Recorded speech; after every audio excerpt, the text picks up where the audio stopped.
सप्तमः सर्ग, 7वां सर्ग। सीता और भ्राता सहित श्रीराम का सुतीक्ष्ण के आश्रम पर जाकर उनसे बातचीत करना तथा उनसे सत्कृत हो रात में वहीं ठहरना। शत्रुओं को संताप देने वाले श्री रामचंद्र जी लक्ष्मण, सीता तथा उन ब्राह्मणों के साथ सुतीक्ष्ण मुनि के आश्रम की ओर चले। 1।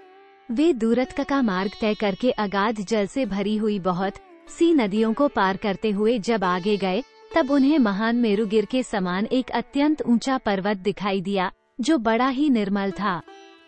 2। वहां से आगे बढ़कर वे दोनों इक्ष्वाकु कुल के श्रेष्ठ वीर रघुवंशी बंधु सीता के साथ नाना प्रकार के वृक्षों से भरे हुए एक वन में पहुंचे।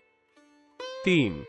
उस घोर वन में प्रविष्ट हो श्री रघुनाथ जी ने एकांत स्थान में एक आश्रम देखा, जहां के वृक्ष प्रचुर फल फूलों से लदे हुए थे।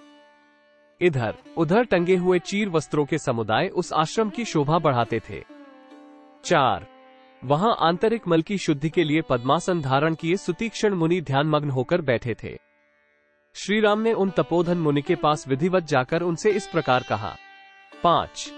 सत्य पराक्रमी धर्मज्ञ महर्षि भगवान, मैं राम हूँ और यहाँ आपका दर्शन करने के लिए आया हूँ, अतः आप मुझसे बात कीजिए।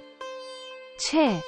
धर्मात्माओं में श्रेष्ठ भगवान श्री राम का दर्शन करके धीर महर्षि सुतीक्ष्ण ने अपनी दोनों भुजाओं से उनका आलिंगन किया और इस प्रकार कहा।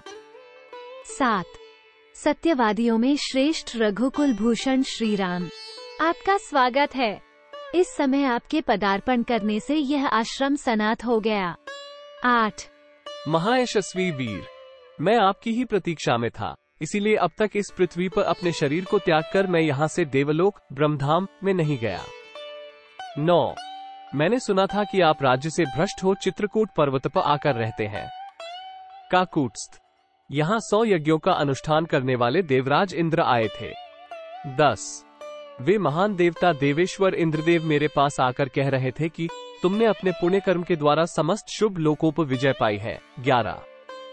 उनके कथनानुसार मैंने तपस्या से जिन देवश सेवित लोकों पर अधिकार प्राप्त किया है, उन लोकों में आप सीता और लक्ष्मण के साथ विहार करें। मैं बड़ी प्रसन्नता के साथ वे सारे लोक आपकी सेवा में समर्पित करता हूँ। जैसे इंद्र ब्रह्मा जी से बात करते हैं, उसी प्रकार मनस्वी श्री राम ने उन उग्र तपस्या वाले तेजस्वी एवं सत्यवादी महर्षि को इस प्रकार उत्तर दिया। 13। महामुने, वे लोक तो मैं स्वयं ही आपको प्राप्त कराऊंगा। इस समय तो मेरी यह इच्छा है कि आप बतावें कि मैं इस वन में अपने ठहरने के लिए कहाँ कुटिया बनाऊं। 14। आप समस्त प्राणियों के हित में तत्पर तथा इहलोक और परलोक की सभी बातों के ज्ञान में निपुण हैं। ये बात मुझसे गौतम गोत्रीय महात्मा शरभंग ने कही थी। 15।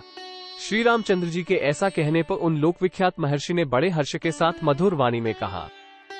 16।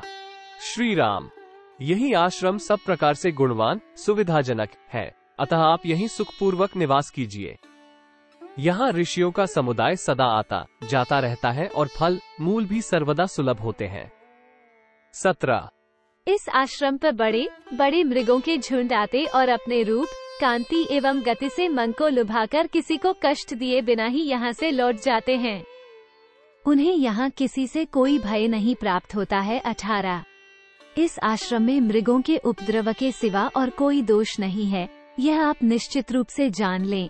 महर्षि का यह वचन सुनकर लक्ष्मण के बड़े भाई धीर वीर भगवान श्री राम ने हाथ में धनुष बाण लेकर कहा। 19:1/2।